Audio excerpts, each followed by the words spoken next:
आज का क्लास में मैं आपके साथ प्रैक्टिस करूंगा एक्सरसाइज 1.2 कंसेप्ट यूज होगा। एक तुम्हारा थ्योरम 1.3 जिसमें हम मिक्स वाला रेशनल और इरेशनल 3+ अप्लाई करके चलो ना शुरू करते हैं। क्यों वेट कर रहे हो, चलो।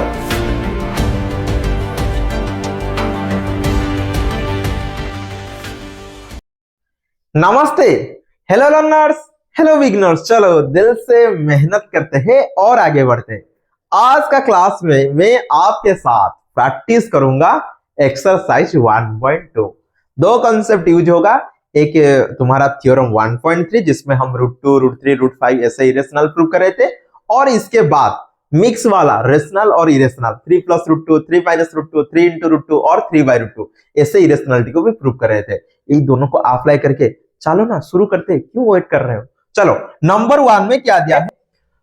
Prove that √5 is irrational number. हम इसको प्रूव किए थे। चलो और एक बार आपके साथ प्रैक्टिस कर लेते ना, क्या होता है। Let us assume to the contrary that √5 is rational। तो जब ये रेशनल हो जाएगा, √5 can be expressed as p/q, where p and q are co-prime integer and q is not equal to 0। co-prime मतलब दोनों के बीच में कोई भी कॉमन फैक्टर नहीं होगा। कॉमन फैक्टर होगा तो 1 ही होगा, मतलब HCF कॉमन फैक्टर ओनली 1 है। लेकिन जब वो कॉमन फैक्टर अलग कुछ हो जाएगा, मतलब except 1, then we can contradict. तो चलो अभी देखते हैं आगे क्या है। तो अभी p हो जाएगा √5q, squaring both side, p का स्क्वायर फिर √5q का स्क्वायर। तो ये हो गया p² = 5q²। इसको हम ले जाते हैं इक्वेशन 1। क्या किया यहां पे? Squaring both side.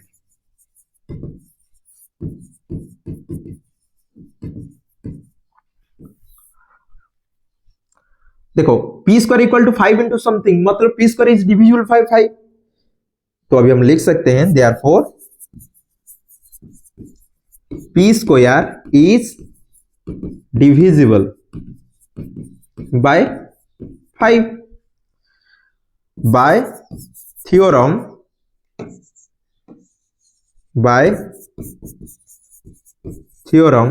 1.2, it follows that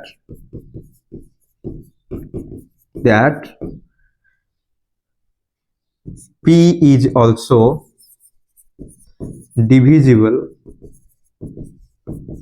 by 5। जब भी p 5 के द्वारा डिविजिबल होगा तो अभी लिख सकते हैं p = 5 into something, c b any positive integer, कोई भी इंटीजर हो सकता है। तो अभी स्क्वायर करने से क्या हो जाएगा? p² = 5c का स्क्वायर, तो हो गया p² = 25c²। तो अभी आपको क्या करना है, जो p² का वैल्यू था यहां पे पुट करना है। समझ आ गया? ये हो गया equation 2। From equation 1 put the value of p² in equation 2। तो पुट करो, क्या हो जाएगा? 5q² = 25c²। That implies q² हो जाएगा 25c²/5, जो हो जाएगा 5c²। तो अभी q² हो गया 5c²। तो हो गया ना, q² = 5 into समथिंग। तो अभी हम लिख सकते हैं q² is divisible by 5 by theorem 1.2, q is also divisible by 5। तो अभी इसको हम ले जाते हैं स्टेटमेंट 1। किसको? ये वाला, ये स्टेटमेंट ए है और ये जो है ये हो जाएगा स्टेटमेंट बी। तो अभी वही दो स्टेटमेंट को चेक करो, P is also divisible by 5, Q is also divisible by 5। दोनों जब ये 5 के द्वारा डिविजिबल हो जाएंगे तो अभी दोनों का कॉमन फैक्टर 5 हो जाएगा ना। तो अभी हम बोल सकते हैं P and Q have common factor 5 from, ऐसे लिखो,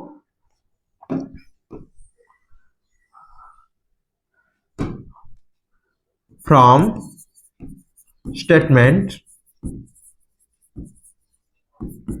A and B, we observe that P and Q have another common factor 5. So they are not co-prime, but it contradicts the fact P and Q are co-prime। ये इसको contradict कर रहा है। जब भी contradict कर रहा है ये कैसे हुआ? क्योंकि हमारा incorrect assumption। This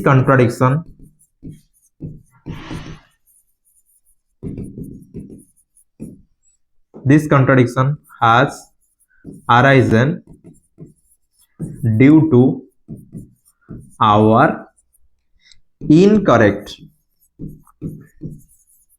assumption,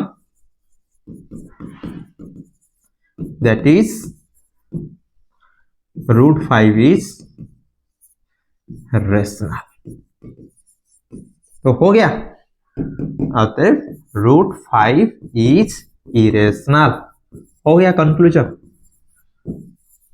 proof. आपको लिखना है, प्रैक्टिस करना है, जैसे मैं लिख रहा हूं। फिर चलो देखते हैं number 2, prove that 3 + 2 √2 is irrational. इसको हम कैसे करेंगे? जैसे हम कर रहे थे मिक्स वाला वर्सन। चलो आंसर क्या करना है, इसको रेशनल ले जाते हैं। Let us assume to the contrary that 3 + 2 √5 is rational। हम इसको रेशनल ले जाते हैं। इसके बाद 3 + 2 √5 हो जाएगा P/Q, where P and Q are co-prime integer and Q is not equal to 0। तो अभी 2 √5 हो जाएगा P/Q -3। वो कितना हो जाएगा? P -3Q, P -3Q/Q। अभी 2 जाके इधर मल्टीप्लाई हो, इधर जाके डिवाइड हो जाएगा। तो ये क्या हो जाएगा? P -3Q/2Q। तो अभी बताओ, ऊपर इंटीजर है, नीचे इंटीजर है, नीचे भी नॉट इक्वल टू 0 है। तो हम लिख सकते हैं P and Q are integer,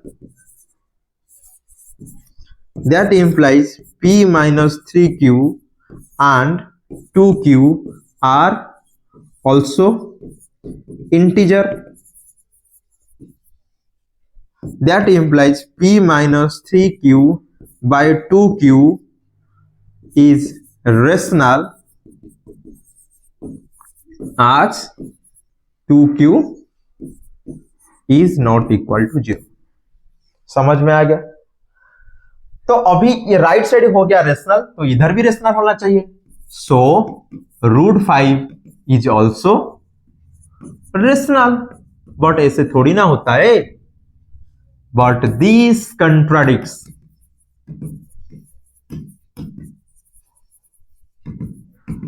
the fact that root 5 is irrational, क्योंकि अभी तो नंबर 1 में हम किए थे ना रूट 5 इज इरेशनल, इसको कंट्राडिक्शन कर रहा है। क्यों हो रहा है? This contradiction has arisen due to our incorrect assumption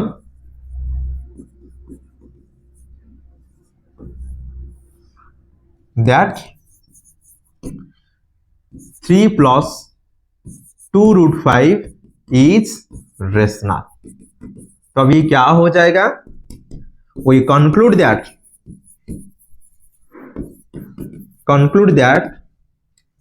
3 plus 2 root 5 is irrational। हो गया नंबर 2। समझ में आ रहा है? ये रेशनल है, जब ये रेशनल हो जाएगा तो ये भी रेशनल होगा, ये रेशनल, लेकिन ये तो रेशनल नहीं है। Right side rational, left side irrational, आ गया कंट्राडिक्शन, प्रूव हो जाएगा जो हम लिए थे वो गलत है। समझ आ गया? ये था तुम्हारा नंबर 2। देखते हैं अभी नंबर 3। नंबर 3 में prove that the following irrational, मतलब पहले हम इसको कर लेते हैं, इस डबल आई फिर ट्रिपल आई। तो आई में हमको किसको प्रूव करना है? 1/√2 इज इरेशनल, इसको हमको प्रूव करना है। तो चलो इसको प्रूव करते हैं। Answer, let us assume to the contrary that 1/√2 is rational। इसका ऑपोजिट को हम assume करेंगे।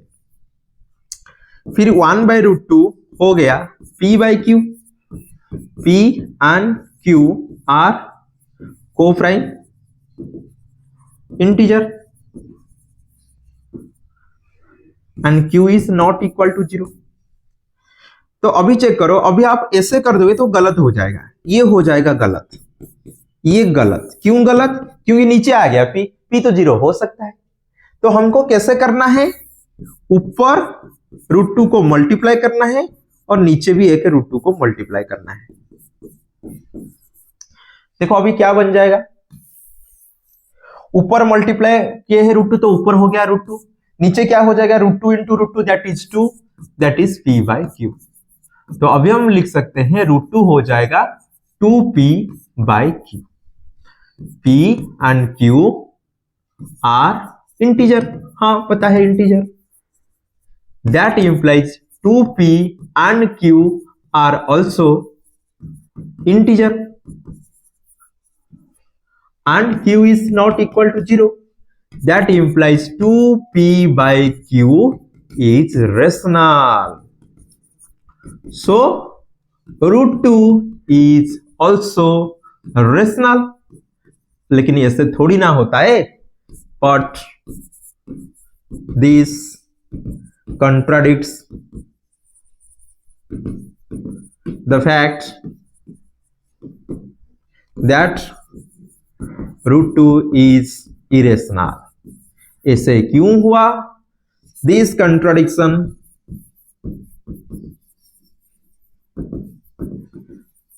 has arisen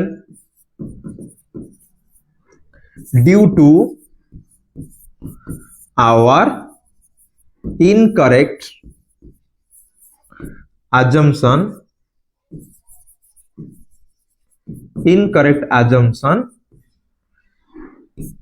that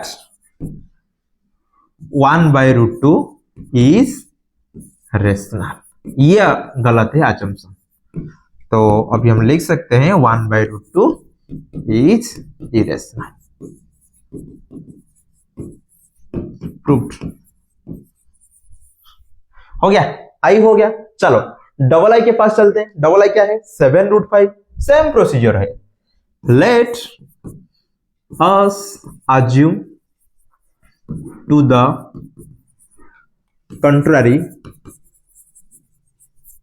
that 7√5 is rational। जब ही रेशनल होगा तो 7√5 equal to P by Q, where P and Q are co-prime integer and Q is not equal to 0. तो √5 हो जाएगा P बाय 7 मल्टीप्लाई इधर आके डिवाइड हो गया, तो अभी हम बोल सकते हैं P by 7Q is rational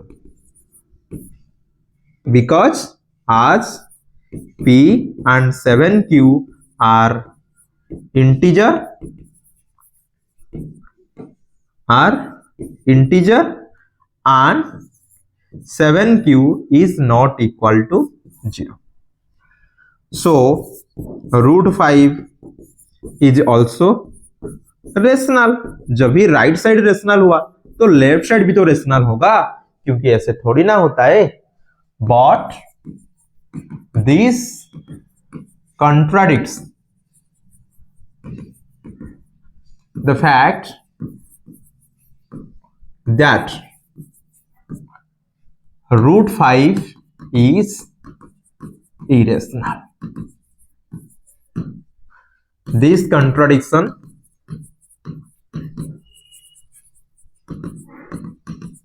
has arisen due to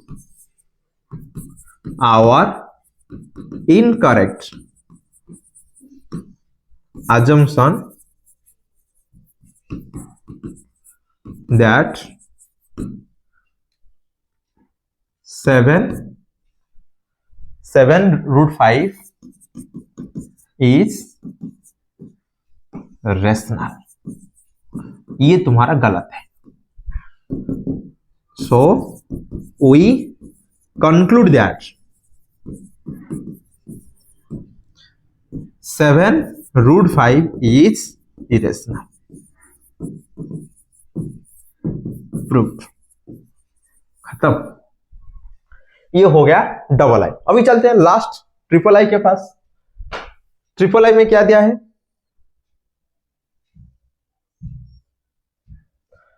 triple I में 6 प्लस √2. तो चलो इसको भी लिखते हैं. Let us assume to the contrary that 6 plus √2 is rational. जब भी ये रेशनल होगा तो 6 plus √2 can be expressed as the form of P by Q, where P and Q are co-prime integer and Q is not equal to 0. तो अभी बताओ √2 क्या हो जाएगा? P by Q minus 6. तो ये हो जाएगा P minus 6Q by Q. क्योंकि नीचे क्या है? 1 है. एलसीएम जाएगा Q से डिवाइड करने से 1, तो हो गया P. Q से Q 1 से डिवाइड करने से Q, ऊपर मल्टीप्लाई करने से हो गया 6Q. तो √2 हो गया P minus 6Q by Q. तो ऊपर इंटीजर है, नीचे इंटीजर है, और नीचे इज नॉट इक्वल टू 0 है, तो ये क्या हो जाएगा? रेशनल. तो हम बोल सकते हैं P minus 6Q by Q is rational as P minus 6Q and Q are integer and Q is not equal to 0. जब ही वो लेफ्ट राइट साइड हो गया रेशनल, तो लेफ्ट साइड भी रेशनल होना चाहिए. सो √2 इज ऑल्सो रेशनल. बट ऐसे थोड़ी ना होता है. ये कैसे रेशनल होगा? But this contradicts the fact that √2 is irrational. हो गया. This contradiction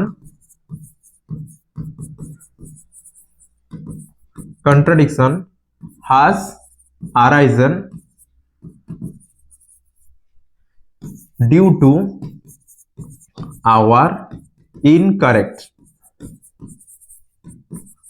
assumption that 6 plus root 2 is rational। तो अभी हम लिख सकते हैं we conclude that 6 plus root 2 is irrational। हो गया, प्रूव्ड हो गया। तो ये था तुम्हारा एक्सरसाइज 1.2 का नंबर 1, नंबर 2 और नंबर 3 का IIII। खत्म एक्सरसाइज। आज यहां से क्लास को खत्म करते हैं, मिलते हैं हमारा अगले क्लास में।